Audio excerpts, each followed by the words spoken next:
భగవంతుడా, ప్రతి ఆదివారం దర్శనం చేసుకుని 4 కొబ్బరికాయలు కొడుతున్నాను. అయినా నీకు దయ రాలేదు.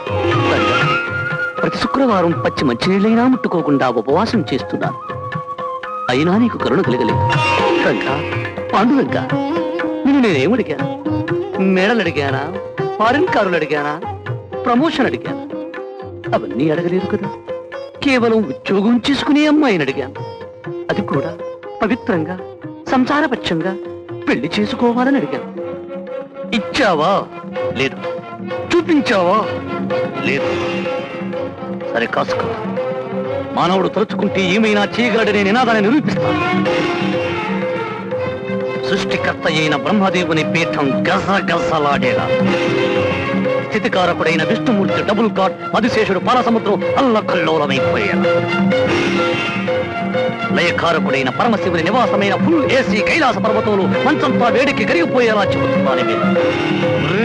పాండురంగా, 2 నెలల్లోగా అందమైన, చురుకైన, సంస్కారవంతమైన, అన్నిటికంటే ముఖ్యంగా ఉద్యోగం చేస్తున్న అమ్మాయిని నేను పెళ్లి చేసుకోకపోతే నా పేరు మోహన్ బాబే కాదు. ఇదే నా ఘోర, కఠోర, భీకర, భీషణ ప్రతిజ్ఞ.